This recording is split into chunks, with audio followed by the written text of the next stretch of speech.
All right, so what's up, guys? What do you do? What do you do? What do you do? We're back with another banger. Today, we're reacting to the 10 most disrespectful mid-fight moments in MMA history. So let's check it out.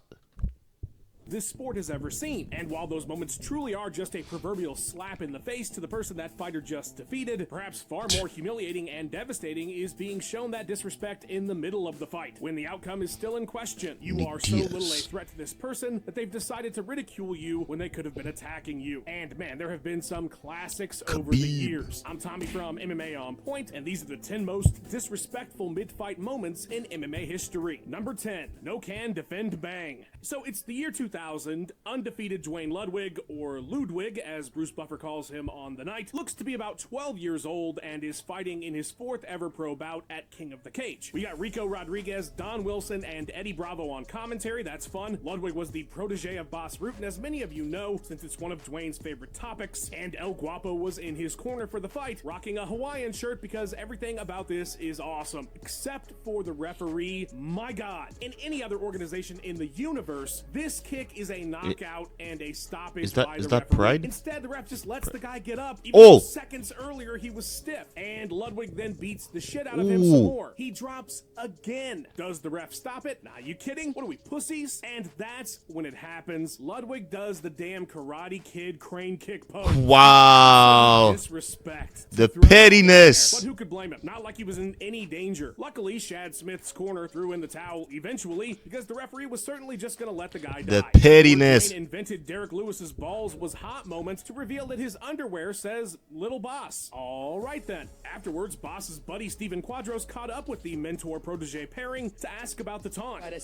What company is that? If you want to throw the guy up, go for the karate stance, and that may give him a right straight. Early 2000s MMA, man. You cannot beat it. Number 9, back bongos. Dude, it was a rough night for Brandon Vera when he took on Thiago Silva at UFC 125. I don't know exactly what happened here, but Vera tried to explain it after the fact. I broke mentally in that fight. Like, he just straight big brothered me and just kind of held me. It's a weird one to watch. It was 3 rounds of what looked like one guy who didn't even want to be there getting his ass beat from the top. Really strange. Like, there was no pushback at all. I'm actually surprised the referee didn't step in. But to add to all the difficulty of this for Brandon would be the relentless taunting that came in the 3rd round. As he curled up on the ground, Silva smacking the shit out of him, and most memorably, starts playing the drums on the dude's back. The disrespect.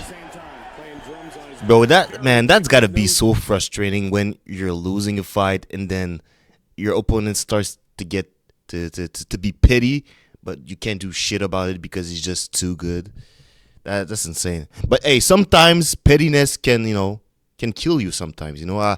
I've saw some fighters, being petty and then losing their fight. So yeah. During that final it can goes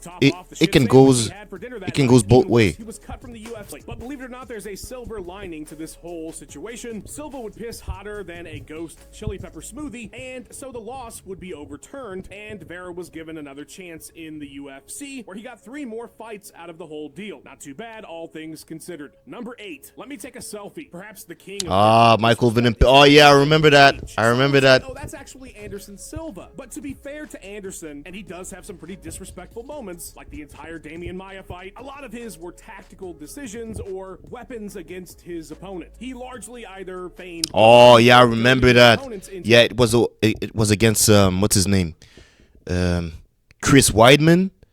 He was being petty, and then I think it was in the 2nd or 3rd round, he hit him with a solid left, and then boom. Just like that, he lost the fight, and Chris Weidman became the champion. And then I think they made a rematch, and then Silva broke his leg in a nasty way. So yeah, man, like I said, pettiness can kill you sometimes. Look, just like we're seeing here. Too engaging. It works. every time. Page's taunts, on the other hand, are downright humiliating. If this were a list of most disrespectful moments, period, number one might have been broke his head. throwing that Pokeball at Cyborg after literally crushing his skull. He took a chance. Bro, that's some nasty work. But there's no more He crushed his skull and then he... for MVP than the one that cost him a point and could have cost him the fight. Venom was coming off the very first loss of his entire MMA career, and as a tune-up would be taking on Richard Kiley in Dublin. A minute in, Page pointed to his chin, which prompted a bird from Kiley that weirdly stopped the action, with Big Dan warning the fighters. Okay, but then things got absolutely ridiculous on that front. As Page was raining down strikes, Wow, why are you always on a dancing? very likely soon to be finished Kiley, he took a moment to pretend he Wow. was a battered foe. Now, Big Dan took a Wow. punch for it. And not only that, reset position to stand it. Can you imagine if Kiley landed some big shot after that and MVP lost the fight for taunting? Insane. Page would very disrespectfully get the knockout with a flying knee and claimed in interviews after the fight that Murgliata called him a piece of shit following the finish. Number 7, double bird triangle. You like that? Yeah. Let's show. I mean, we could probably just put Nate Diaz's entire career here, can't we? When it comes to mid-fight disrespect, it's sort of expected if you're fighting Diaz. Some classic moments do stand out, though. One of my The all-time slap favorites, Stockton. flipping off a completely broken Donald Cerrone prior to the start of the last round of their fight, or flipping off Benson Henderson for being a wrestler. Fox was not happy about that one. If pointing and Man, laughing Nate at someone Diaz, is rude, bro. then he certainly owes Leon Edwards an apology. Although considering it gave him time. Oh, to yeah, I remember. and he I remember he almost beat Leon Edwards. He gave him the how do they call it, the Stockton slap stock, whatever. He gave him a solid a solid slap, and then he hit him I think with the right hand, and bro, Leon wobbled. chance of ever competing for a title for the rest of his career. I'm sure he was okay with Nate pointing and laughing, even if he had no idea in the moment where he even was anymore. But without question, the most disrespectful Nate has ever been, and the most badass, was his triangle choke of Kurt Pellegrino. As Joe Rogan so perfectly described it, double fingers and a fully locked in triangle. It's incredible. As soon as he hits it, he knows it's over. Arms up in triumph, middle fingers, flexing. It's iconic as fuck, and one of those moments that makes Nate impossible to hate. But of course, he's not the only Diaz without any fucks to give. Wow. Number 6. Lounging Doing a submission while provoking your opponent is crazy. Diaz has been doing this his entire career. Oh, Nick Diaz. That classic moment that Steve Mazzagatti Bro, the Diaz brothers, man, they talking were during a just fight as different, he was bro. taunting the shit They were out of just Robbie different. Lawler in their first encounter, or the infamous "so we're doing spinning shit now" I think we should have more fighters just like like them. Nick Diaz to throw you off your game by talking some shit. He's going to do it, but his magnum opus is without question the bout with Anderson Silva. The Spider is so intimidating that even as his career faded, there were so many fighters, like Uriah Hall, for instance, who seemed entirely hesitant to engage with him at all. This was still the greatest and most dangerous middleweight ever in their eyes. Nick let Anderson know right out of the gate that there would be no intimidation. The taunting started immediately, and with Silva unwilling to engage with it, Nick would just straight up lay down on the Nick mat Diaz, like it was bro. a lazy Sunday on the couch watching Ghostbusters on TNT. It's probably the only moment from that fight that anybody remembers, and rightly so. Number 5. Natural disrespect. Did you know that Tito Ortiz landed a total of 7 strikes in the last 3 rounds of his light heavyweight title defense? 7 against strikes? Randy Couture? The guy got absolutely spanked. You see what I did there? We'll get Tito back to it, don't Ortiz. worry. At the time, I would argue Tito, this I was think, highlight of Randy yeah, I've seen a clip where Dana said that he hated him so much. He hated him so much because Tito Ortiz was very disrespectful towards Dana. Couture's entire career. Looking back now, a 40-year-old Randy Couture was practically a And then yeah, he faced what's his name? He faced Chuck Liddell, and Dana said like it was one of his best moments in the UFC, seeing Chuck Liddell beating Tito Ortiz. Champion with cool Gen X bleached hair. Prior to his huge upset win over Chuck Liddell to earn the interim gold that got him his shot at Ortiz, Couture appeared to be down and out, having lost 2 heavyweight title bouts in a row in his late 30s. Meanwhile, with Tito's win over Ken Shamrock, he'd surpassed brother Frank as the winningest light heavyweight champ until John Jones. So the odds were stacked, but Randy absolutely dominated Ortiz in every aspect of the fight, with a smothering 21 minutes of control time. With his opponent stacked up in the closing moments of the fight, the always playful Randy gave Tito a little spanking before... Oh, he slapped his ass.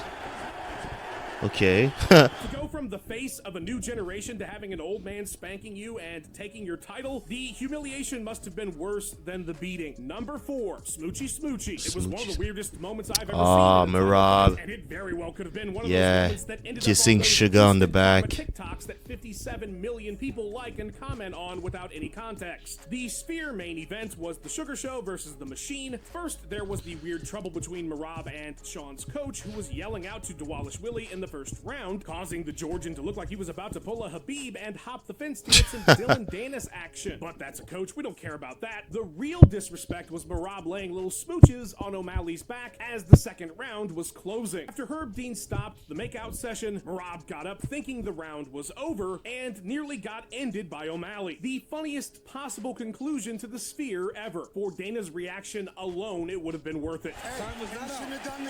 He kissed him. Number 3, Habib's mid-fight chat. This might be the Khabib. disrespect I've ever Oh yeah, he was talking. Yeah, he was 205 with a chip on his shoulder and something. he was fighting. I remember the name. I don't remember the name, but he was fighting that guy, and he was telling him, "Yo, you need to give up. You need to give up. I need to fight for the title." While beating him up, boom, boom, boom. You need to give up. You need to give up. Below him in Michael Johnson. An example needed. Man, those guys are different. Yeah, it was him. Yeah. Second and third rounds were absolutely brutal. Yeah, exactly him. Johnson taking ungodly punishment on the ground. That mercifully ended with a Kimura halfway through the final round. While it was somewhat apparent on the live broadcast that Habib was being chatty during the fight, the isolated audio afterwards that was released without commentary revealed the nightmare that Johnson was living. Yeah, exactly. Telling a dude you're punching in the face that you deserve a title shot and everybody knows it is crazy business. And one of the disrespectful things we've ever seen happen during a fight. Bonus points to Habib for doing the same thing to Conor in their eventual title battles. Talk indeed. Number 2, Max God Mode. Max Is God being in Mode. full-on Ultra Instinct mode disrespectful? It is when you do what Max Holloway did to Calvin Kattar. When you think about it, this is probably the most famous moment of Kattar's career, making it all the more disrespectful. And that's not a knock on Holloway as some kind of jerk. By What did all he do? accounts, he's a super good dude. But what happened between these two in that Fight Night main event was something I have never seen before, and I doubt I'll ever see again. The bout holds 10 plus time single fight strike record. Yeah, he was screaming that he is the best boxer. 447 He was strikes count it in the up. course of 5 rounds that he won. Count it up. The disrespect came during a sequence that defies reality, like something you'd see in a movie. In the 5th, after turning Calvin into walking hamburger, Max looked at the commentary team, pointed Walking to them, hamburger. told them he is the best boxer in the UFC. Yeah, I remember. Yeah. Honestly, that should have been counted as a knockout. Stop the fight. Everybody throw every towel in. And now he's facing Dustin Poirier for his last fight in the UFC, and it's crazy because I saw a post earlier where it says that what does it say? It says that it says that Max faced Dustin for his first fight in the UFC. Max was having his first fight in UFC and he was facing Dustin, and now Dustin is having his last fight and he's facing Max. So he just, crazy. Number 1. Plus, let me know who y'all got in that fight. Do y'all got Max or Dustin for the BMF belt? Career-ending disrespect. There's not many things more frustrating than someone holding you down. Not being able to get up because someone else has decided that you can't is pure rage fuel. Now imagine it's this guy doing it, and he does it to you for 12 minutes of a 15-minute fight. And it's in a title eliminator. Oh yeah, I think he got. Like Paul Daly did. But that's not even the worst. I think he got banned from the UFC because he hit him after the fight was over. has ever seen. Motorboat his ass. Not only had Josh dominated the fight, he'd also earlier reacted to a phantom knee as if he'd been scarred for life. So the frustration had to be through the roof for Daly. But in the final 30 seconds, Koscheck can be seen talking to Daly the entire time. While we don't know the exact words that were said, both men have acknowledged that it was very unpleasant, to the point that once the horn finally sounded after Paul took a 30-second ear beating, he got up and punched Josh in the face, getting himself banned for life from the UFC. And Damn. he specifically cited the trash talk as to why he lost his temper. Mid-fight disrespect ending someone's whole career? How could it not be number one? And my number one's the editor of this video, Luke Taylor. Please follow him on all his socials and go check out his awesome YouTube channel. He'd greatly appreciate it. A big ol' thanks to our channel members. Your support is... Alright, so that's it for the video, guys. I hope you enjoy it. Please make sure to subscribe to my channel and see you next time.